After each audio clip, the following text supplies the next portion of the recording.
like, share, follow. Yeah. You guys know where to find us at You this know. point, hopefully. Yeah, let's do the thing. Do the thing. Also, I did learn that on Spotify, it does work if you like it or follow it and then unfollow it and then follow it again and then unfollow it and then follow it again. Does. It does work on Spotify. Now, it doesn't like count towards your overall count. Yeah. But it shows it kind of tricks the algorithm into thinking like a bunch of people are checking it out. So indeed. I don't know if that works on YouTube or not. I'm not sure, but I'm 96% sure it works on Spotify. Okay. Well, as long as it works. Yep. Got any hot topics that are happening in the news right now? I know I can think of one that's pretty big. Oh, you talking about the bricks and minifigs? Brick by brick, yeah. Yeah, dude, fucking. I've been watching that since the story broke. Butch Jones out here, brick by and brick. Now, poor Ben, they done silenced him now. They gave him a court order to silence. Cease and desist, baby. Yeah. That's what I'm waiting for. Yeah.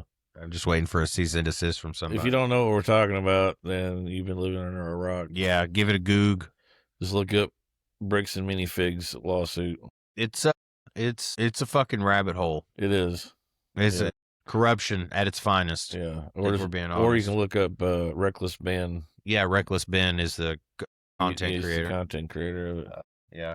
Also want to give a shout out to my homeboy True Crime Kent. Yeah. He gave us a shout out, so I'm gonna give him a shout out. What's up, buddy? Much love. So yeah, there's that, and then man, there was something. Yeah, that there's a documentary that's really hot right now called Maternal Instinct. This show, Maternal Instinct, and it's essentially this baby, something with police, and she's like, "Oh, I just had this baby." It's crazy, but like the baby and her are covered in blood, and it's obvious that this is not a newborn baby. Yeah, I guess she killed the mother or something, the baby's mom, and just took the baby. So crazy story. My wife watched it last night, and it was like I love my wife. She started it at 9:00, which is like my cutoff time for activities. Yeah, I can't start anything at 9:00 because then I have to. Yeah, because you gotta go to bed early. My first alarm goes off at like 4:15 a.m. You get up before roosters do. Yeah, I wake the fucking rooster. I got to get up and take my morning shit and get dressed and drink coffee. And part of my morning shit is me sitting on the toilet and scrolling for 45 minutes while I fucking wake up. Yeah, So.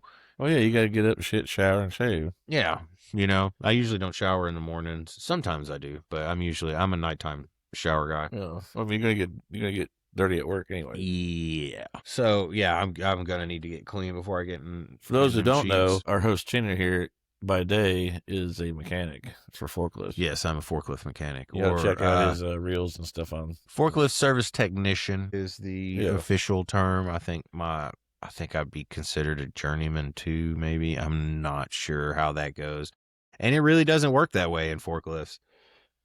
Like, I think I've worked for 3 forklift companies now, and only one of them have even had anything remotely like that on paperwork. All I know is I've been doing it since 2021, but I've always worked on cars and stuff, so forklifts aren't really a whole lot of difference. There's just hydraulics and and then you got internal combustion engines and electric vehicles and whatever. But nobody's really doing forklift videos out there, so maybe I can scratch that itch for you guys, and maybe you might learn something because it makes good ASMR. Everything I know, almost everything I know about forklifts has been from experience. Like the majority of it, I've been shown a thing or two, but mostly I get showed like a trick. I don't always have access to like service manuals and stuff like that, so it's so you gotta learn on the fly. Yeah, it's like having to take apart Legos to fix a Lego that's inside, and then put the Legos back together the way that they're supposed to go, so that because there's moving parts and stuff like that, and it's super compact.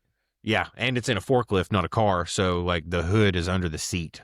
Yeah, most of the time, or the hood is under the seat. Yeah, and the engine is under the hood. That's under the seat, so you don't. That's why they're so dang hot whenever you're driving around on all the time. Yeah, so good old days working at SIVA. Yeah, I was an operator long before I was a technician, and let me tell you, I'm probably the best forklift operator I know. Yeah, I'm really good at getting shit unfucked from a forklift. I've had, dude, Mike D all the time. All the time. Hey, Chenry, come help me. I'm like, Mike D, what did you do? He's always messing stuff up. Oh, yeah. Do you know the realtor that sold us our house is his sister? Yeah, I remember you telling me about that. That was the craziest shit. I was like, what the? Crazy. Yeah, because it's his little spot. He still works there as far as I know. Yeah. All right, so it is season 3, episode uno, odd number. Here he goes first. Yeah, we got some bangers for you today. Yeah, mine will be kind of quick because I've covered similar subjects to it, and I've mentioned some of this information before. Mine's a little juicy. I've been doing some crazy research because I've experienced it myself. Yeah, and and this one kind of ties into his as well. I'm covering binaural beats, and I gave this a little proofread earlier. I'm pretty much going to be reading directly from the National Library of Medicine because this is something that's always fascinated me, like with sounds and how they can affect you. And I remember when I was a kid seeing a car commercial and there was an engine running and it was making a weird noise. And they had like sounds that they were projecting back at the motor to like counteract the noise and make it stop. That's crazy. Yeah, I don't know. I wondered about that, but I'm not sure how that works. So I started doing a little bit of research. Plus, I've used binaural beats before, like yeah, you use it for sleeping. Like for a few days leading up to like a big interview or something like that. I'll put them on while I go to sleep. Yeah, and it'll help you sleep. Yeah, it helped me sleep, and it helps me like kind of center myself as well. Yeah. All right, so here's the basics. Binaural beats are an auditory phenomenon that occur when two tones of different frequencies, which are presented separately to each ear, so one tone here, one tone here, they elicit the sensation of a third tone oscillating at the difference frequency of the two tones. So basically, if I just use this as an example because it's what's written up a lot, if you have 420 hertz in this ear and 400 hertz in this ear, then your brain is going to produce a frequency of 20 hertz to make up that difference to equal it out. Yeah, in the middle. Yeah. Now, they can be perceived in a frequency range of about 1 to 30, which is like, that's what your brain can output. And that's the main human EEG frequency band. The brainwave entertainment hypothesis. Never mind. This is the next sentence. Sorry, I got run on. I missed a piece of punctuation there and skipped it. So the brainwave entertainment hypothesis, which assumes external stimulation at a certain frequency, leads to the brain's electrocortical activity oscillating at the same frequency, provides the basis for research on the effects of binaural beat stimulation on cognitive and affective states. Studies, particularly in more applied fields, usually refer to neuroscientific research demonstrating that binaural beats elicit systematic changes in EEG parameters. At first glance, however, the available literature on brainwave entertainment effects due to binaural beat stimulation appears to be inconclusive at best. Two frequencies perceived, the third tone is described as being located in the head or between the ears. Yeah, it's not the frequency that you're listening to, it's the frequency your brain is producing. Correct. There's different frequencies that you can listen to, but all you're doing is making up the difference inside your brain. Okay, so there are a number of constraints to the perception of binaural beats. First, an early study by a man named Licklider demonstrated that the two presented frequencies must be of a maximum of 1,000 hertz to elicit a binaural beat. Licklider probably had a cat's tongue. Yeah. And his old lady told him to back off a little bit. So this is due to the fact that human auditory pathway can only encode sound waves with frequencies up to 1 kilohertz, 1,000 hertz. Mm-hmm. Second, binaural beats seem to be best perceived at carrier frequencies, i.e. the frequencies of the two presented tones of around 400 hertz. Third, Perot and Nelson demonstrated that the maximum difference for the two tones must be around 30. Beyond frequency differences of 30 hertz, the two tones are perceived separately instead of eliciting a binaural beat. This threshold seems to vary depending on the stimulation technique, though. So it's like they're getting all this information off of it, but it's not at all the same. Yeah. Like, say you use binaural beats and they come in through your ears, but say you use like those headphones that hit the bone. Yeah. And like you can still do it that way, but the frequency ranges are different, and it's like types of hearing, like if you use a speaker versus a headphone, and so on and so forth. Yeah, because it affects your eardrum. Yeah. Now, binaural beats are an illusionary phenomenon, which means that its perceptual basis is not the interference of two sound waves, but a result of their combined neural activity elicited in the auditory pathway. The superior olivary complex, SOC, the first locus of the auditory pathway to receive input from both ears and an important structure for sound integration, has been identified as the main neuroanatomical structure involved in binaural beat perception. The SOC is functionally implicated in the localization of sound in space. So it's like how you can find out where something, like, like when you hear a sound, you can tell it's coming from across the room or from back here, kind of like echolocation. Yeah, to some degree, but that's what helps you identify. The SOC is what helps you identify that. In addition to the processing of differences in loudness, sound localization is based in the identification of phase differences between the signals perceived by both ears. Phase differences typically occur when the incoming sound signal is not fully centered but more lateralized towards one ear. So it's like you're off like this, Yeah. The capacity of the SOC to process phase difference is essential for the binaural beat percept. For beat stimulation, the tones are typically presented via headphones to guarantee that exposure to each of the two frequencies is restricted to one ear only. This technique rules out integration of external sounds and thus allows for interpretation of perceived frequency differences as phase differences. A second type of auditory stimulation, which is related to binaural beats, are monaural beats, okay? So this is what happens when you get two tones of different frequencies in one ear. So in the case of monaural beats, the actual interference of the sound waves is responsible for the beat percept, which makes a phenomenon on the cochlear level. Because of this, the monaural beat percept depends on similar intensity of the tones, whereas binaural beats can be perceived irrespective of differences in degree of loudness because their percept relies solely on phase differences. So with a binaural beat, this tone can be a little bit quieter than this one. And this one could be like way loud. Yeah. With a binaural beat, and it's not going to matter because what activates or cause the oscillation of the SOC is the frequencies themselves meshing. Yeah. With a monaural beat, they have to be at pretty much the same volume, the same level. If they're not, then it won't work. Yeah. I think our producer Mary is home. I just heard a horn beep. While monaural beats are perceptible throughout the whole audible frequency range, binaural beats are a phenomenon of low frequencies. This implies that monaural beats and binaural beats have quite different properties, which in turn render them useful for different types of basic research and application. Now, these both fall into what is known as a range of auditory modulated tones, frequently used in basic acoustic research as well as clinical diagnostics.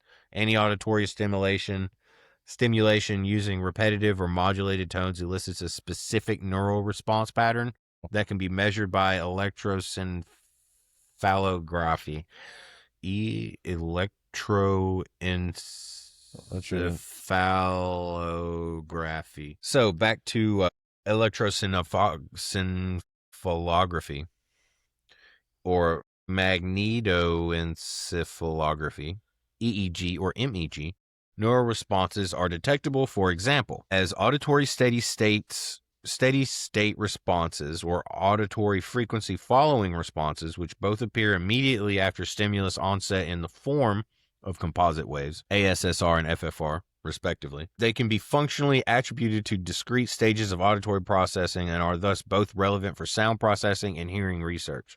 Several studies demonstrated that stimulation with binaural beats elicits ASSRs as well as FFRs. So the studies show that this stuff really does affect your brain, these frequency waves. Well, frequencies are used quite a lot in scientifically. Yeah. And when working out acoustics, when say an engineer is working on figuring out the acoustics of the new Cadillac or Yeah. whatever it is, some Chevrolet truck, whatever. I don't care. Yeah. Now they're working on these. They're working on this and trying to figure this shit out.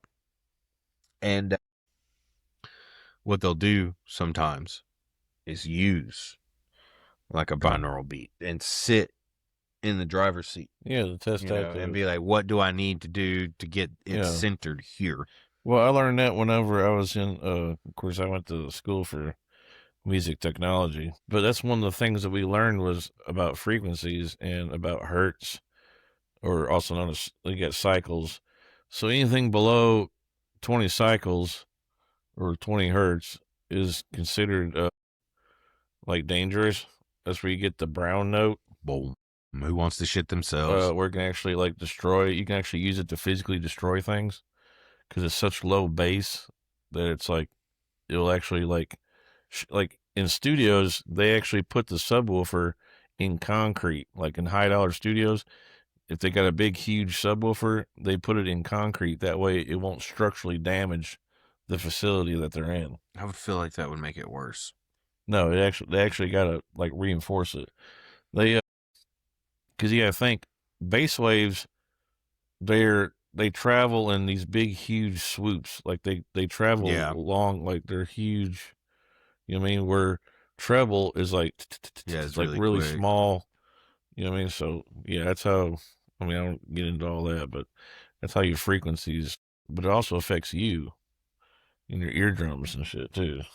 It's how you hear things. But that's pretty interesting though. But yeah, binaural beats, man, the shit works. Yeah, it does. It helps me. I just listen to it all the time whenever I go to sleep. And again, I'll put it on for like 12 hours, and that's from the National Library of Medicine. These are official papers. I've read from that paper before. Oh, you go ahead. Yeah, there's something I need to do more research on it, but it was recently brought to my attention, and it is called it's a paper that just come out in the UK called the Rape Gang Inquiry. Yeah. This is what you're talking about earlier. Yeah, it is pretty effed up, and it's pretty much showing that the people, like, there's a lot of people that the system in the UK failed. A lot. There's over 250 victims that we know of. That's not including people that just went missing and never were found.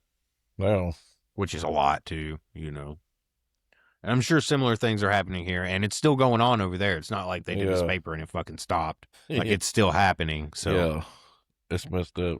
Yeah, and you won't see that on CNN or any mainstream news. No, because that's news they don't want to cover. They want to cover. But look into it. I may cover it on the next episode. Depends on what happens between then and now. So yeah, it's fucking silly. Silly is not the right word. It's wild. Back to your binaural beats there. It's funny you mention that because it kind of ties into what I'm talking about today. Oh, yeah. Let's see here. Yeah, what I brought today, let's see here. So there's how can I wrap this all into one? So I'm going to talk about this dream state that people call mall world. There's thousands of people all over the world, and they all dream about this certain mall. Okay. I'm going to talk about how that's tied in and how it correlates with a submarine and a military base that deals with weaponry. How they're all linked together somehow. So let me start off with mall world. So mall world is a dream state that people visit while they're in their dream. Of course, I'll put some pictures up here so you can see what I'm talking about. Picture here. But essentially, it's a dream state, and people all over the world have visited this certain mall that they can't explain. It's like it's very vivid. They feel like either they're being watched or they shouldn't be there, or something's chasing them, perhaps sometimes. This mall has escalators that go to a second floor that seem to like reach the heavens. They can never get to it for some reason. If you do get up there, there's like weird things that go on.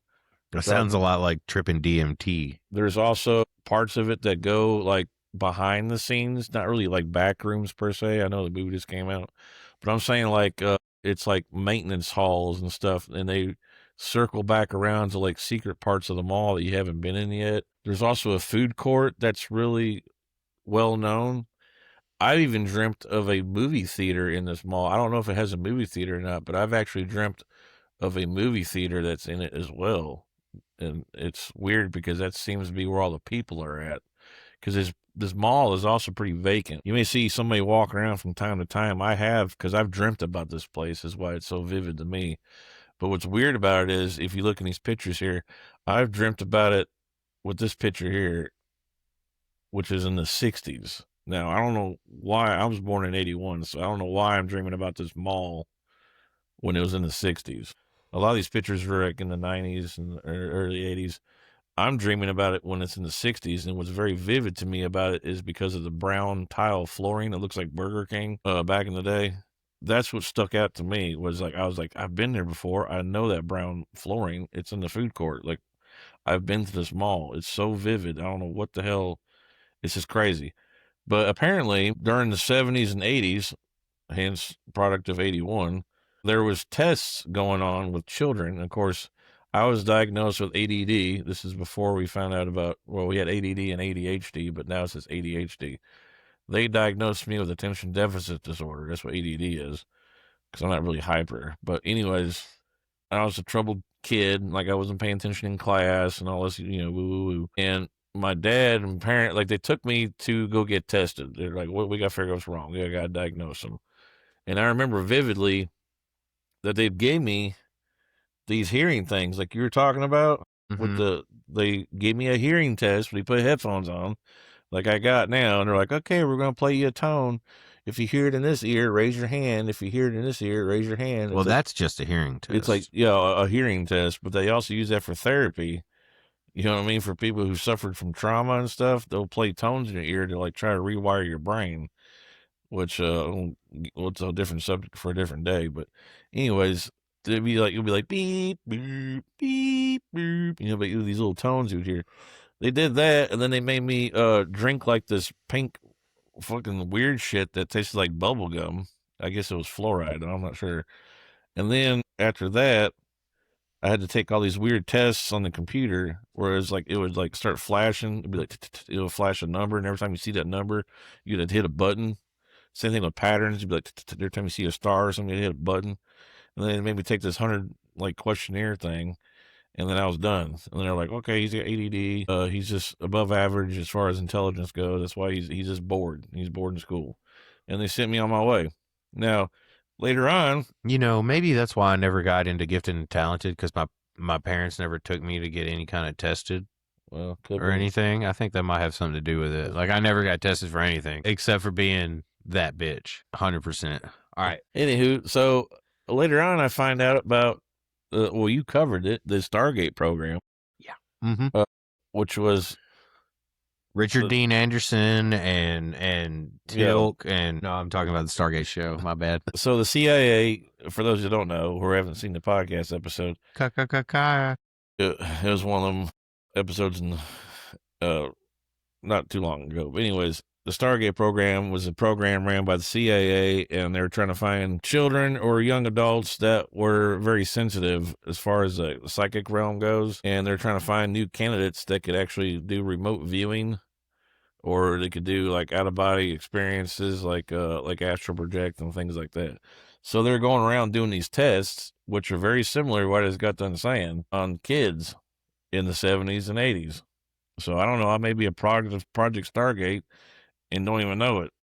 You know what I mean? Because it's not like you're going to tell your parents about it. They're just going to have you run through a bunch of shit, and then you're going to be like, all right, well, here you go. He's got Bush Senior shut that shit down. Oh, actually, no. It probably would have been. So keep all this in mind. No, Clinton loves children. It would have been the second Bush, the burning Bush. But anyways, keep all this in mind, and correlates with this dream world. They say that this dream world is where this little mall dream world is where people who with these psychic abilities, it's like a hub. So think of it like an epicenter, where if you got like psychic abilities and I got psychic abilities, we can meet up at this mall and hang out. I wonder if they're on the same plane as The Hill, like from the episode where I covered the telepathy tapes. Oh, yeah. Because all of those autistic kids, they talk about meeting on The Hill. Yeah. So what if I mean, I would assume they serve the same purpose to some degree. Although it seems like the ones that I've encountered that have experienced the mall don't have a whole lot of control once they're Yeah. in there. That's However, the ones that are on the hill, that's they have full conversations. what's weird about that is when I'm dreaming about at the mall, I have total control. If anything, they think I feel like an owner of the mall or something. It's really weird. Like when I'm there, I see men in black, like in suits and shit. I know to stay away from them, but because they're always in the distance watching me, like they'll be up on like the second floor looking down at me or something, like watching from above, or like they'll be like around a corner over here watching from far away. But I'll be dreaming about going to the food court, and they'll be like, "Oh, come on in, get you something to eat." I'm always in my boxers for some reason. Like I have a white shirt and my white boxers on, which is another sign. If you dream about being in your boxers, it's usually because of like medical experiments or something. Because it's like when you go to the doctor, you got like strip and shit. Anyways, but in the food court, back to what I was saying, I just like being naked in my dreams. well, it doesn't bother me either. I'm just walking around like, oh well, you know what I mean. But I'm alive, dicks out. they're like, oh, your money's no good here, Mr. Levan. Like, Mr. Sean, come on in, get you something to eat. And I'm like, what? Yeah, like I feel like an owner or something. Like I remember going to like this skate shop because I really like skateboard. And I went to like it was kind of like a PacSun Journeys type of store. I couldn't really make out the name of it. That's how I knew I was dreaming, because it's one way you can actually train yourself to do, like basic, Yeah. like you can control your dreams, like lucid dreaming is what they call it. Yeah. You can actually, there's a way to practice that, and that's to try to read something. If you can't read something, then you know you're dreaming. Yeah. Okay, it's kind of like in that movie Inception where he spins the top, and if the top doesn't fall over, then he knows he's dreaming. You know what I mean? It's kind of like that. You got to trick your brain into it. Well, that was her token. Yeah, The yeah. top was her token. Oh yeah, that's right. It's her. His token was his ring. Yeah, He, I if he's forgot. if he's not Yeah. in the dream world, he's wearing his wedding ring, and if he is in the dream world, he doesn't have his wedding ring on. Yeah, And that's the ending of Inception. You're welcome. it's a good movie. Anyways, so like I said, I've actually been to the second floor. I've actually rode the escalator up there, and for a brief minute before I woke up, it was like a weird Sears type J.C. Penney department store that I couldn't really see in, but they had like weird furniture in there, kind of like Backrooms meets Wayfair or something. It was really weird. I don't know, but anyways, and then I woke up. But I also dreamt about being in a movie theater. It's a lie. And what's crazy about it is there's not many people walking around this mall, but when I go to the movie theater's set up, the lights are all on, and there's a stage with a screen instead of just like a regular screen movie theater. It's a stage, like a theater, and there's all these kids in there ranging from like 16 to like 21 probably, and they're like throwing popcorn at each other, and they're like a bunch of riffraff and like punk kids and shit like that. But that's like a hangout for all of them. It's really weird. Like I've been in there one time and I woke up. But anyways, back to this whole how they all correlate with this submarine. Now, this mall that I'm dreaming about and people are dreaming about really exists in the physical world. It's in a place called Waterford, Connecticut, and the mall is called the Crystal Mall. It has a huge crystal chandelier that they say probably has something to do with it, and because crystals and stuff. But down the street from this mall is parked a submarine that's now a historical museum. It's called the USS Nautilus, and the USS Nautilus was the very first submarine to ever be used with nuclear power, and it was also the first submarine to ever go under the North Pole. They also used a bunch of experiments on this submarine as far as like sensory deprivation. They used a lot of people who like they tried to use like remote viewing and stuff. Weird stuff like that. They've experimented with this submarine because it was the first nuclear powered one. And they're like, we're going to go up here underneath the North Pole, see what these magnets do. Let's try some tests. How it tests out on like what magnetism truly underneath the North Pole. Let's test it out on some people. So that's what they did. A lot of weird stuff. Not to mention, just a little bit down the road from that is another place. It's a military facility called General Dynamics. I think that's what it's called. Let me see here in my notes real quick because I don't get too far. Yeah, back to the Nautilus. It was launched in 1954, and it was basically It forever changed the naval warfare and became the symbol of American technology dominance during the Cold War. It achieved numerous historical milestones, most famously completed the first submerged voyage beneath the North Pole in 1958. Yeah, General Dynamics electric boat. So General Dynamics is a military company, and it's right military contractor. Yeah, their contract is right down the road from this Nautilus. Well, it so happened that they actually built the Nautilus, and not to mention that they also are funded by USS projects like Stargate. Like they've funded like projects like Stargate, for example, and they're also like widely used for military operations like weaponry and shit. Okay. Now get this, here recently, malls ain't that big of a thing no more because you got Amazon, you got all these websites nowadays, you can order shit just straight to your house because people are fucking lazy. So malls are dead. Well, this Crystal Mall that's in Waterford, Connecticut, that's right down the road from all this shit, it just so happens that General Dynamic bought the mall property. The Crystal Mall in Waterford has a big name new owner, but the mall is set to close. It opened in 1984 and over the last decade started to decline with stores leaving. But the pandemic in 2020 really hit the mall hard. So this marks a step into a new chapter. NBC Connecticut's Kevin Geis joins us live from Waterford. Kevin, the buyer has a legacy down in that area, is that right? Amber, absolutely. The buyer has a long legacy of submarine building down here in southeastern Connecticut. That's right. General Dynamics Electric Boat has purchased the Crystal Mall here in Waterford with the intention of turning it into a multi-use business space. At least twice a week. Yeah. We walk. The Crystal Mall in Waterford, a southeast Connecticut staple, left largely vacant. So you've watched sort of the decline over the last few years. Oh, definitely. Yeah.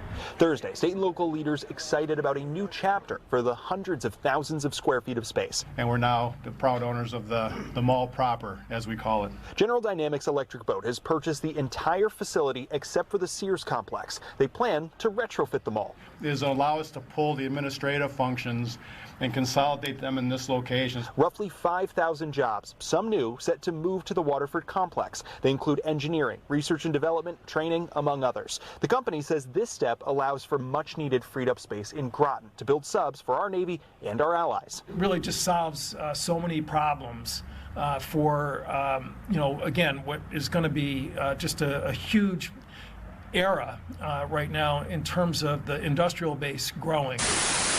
And now they're going to be putting offices in there. They're putting laboratories in there. So why in the hell?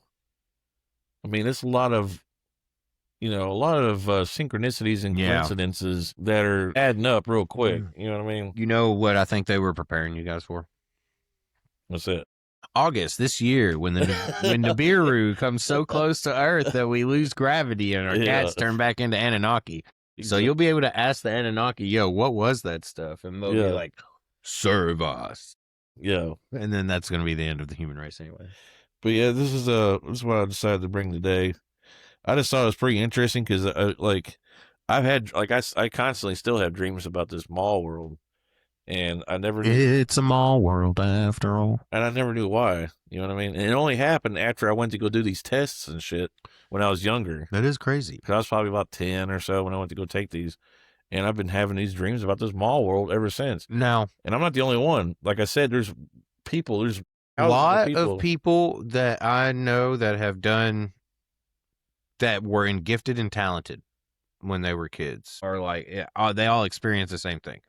I was never in that program. I was actually a little bit jealous of those kids because it's like, why the fuck do you get to leave class? Yeah. Like, gifted and talented. It's not for you because you're not gifted or for me, talented. I didn't really feel gifted or talented because they had me in the class with the short bus. Well, but I felt like I wasn't really gifted. I felt like I was retarded. One thing so when I was a very young kid, I watched Nightmare on Elm Street 4, Dream Warriors. And ever since I watched that as a kid, I've been able to lucid dream. Yeah, you control your own dreams. Now I can't necessarily control the situation I am in dreams, but I have control over myself. Yeah. You know, I can hit something. Cause it was also around the time that I was hella watching Dragon Ball Z. So in my dreams, if ever there was a monster or anything, I would just turn Super Saiyan. Powering up. It would take 21 minutes for me to stand there and scream and turn Super Saiyan. Yeah. Just kidding. I would just be like, bam. And also, I would, if I'm falling, the dreams where you're falling, Yeah. click my heels 3 times. See, I always had it. Wizard of Oz, just click. That's like how I can wake myself up from a dream. If I'm dreaming and I realize I'm dreaming and I need to wake up, I click my heels 3 times. See, I used to have dreams of falling and I wake up, but now since I've played VR and I've been immersed in the VR world, when I played Gun Raiders, which you actually have a jetpack, it's kind of like it's a game like it's just a first person shooter type game, but you actually got jetpacks where you fly around and stuff. And ever since I started playing that, now whenever I dream about falling, I'm like, oh, I'll just spread my wings and fly, and that's what I do. So I know, because I know I'm dreaming, like I'm lucid dreaming. So I'm like, oh, I'm dreaming. I'm not going to actually fall. So I'm just going to just fly away. 10,000 candles in the wind. Yeah, it's crazy. But yeah, I've kind of like beaten that fear, I guess, in my dream world of falling. I'm not afraid. It's probably thanks to VR for helping me get over, that the falling dreams of falling, because you're so immersed when you had the headset on. You're like, oh, well, it kind of, I guess it tricked my brain into thinking. My foot cramped. That's how I die. Oh, it's so bad. But yeah, that's what I decided to bring today about Dream World. So if you're out there dreaming about Dream World, or Dream World, I'm sorry, Dream Mall. If you're dreaming about Mall World, then hit me up. Meet me in the food court, I guess.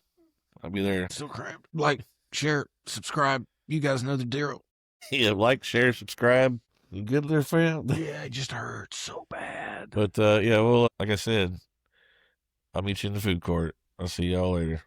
Meet me at the graveyard.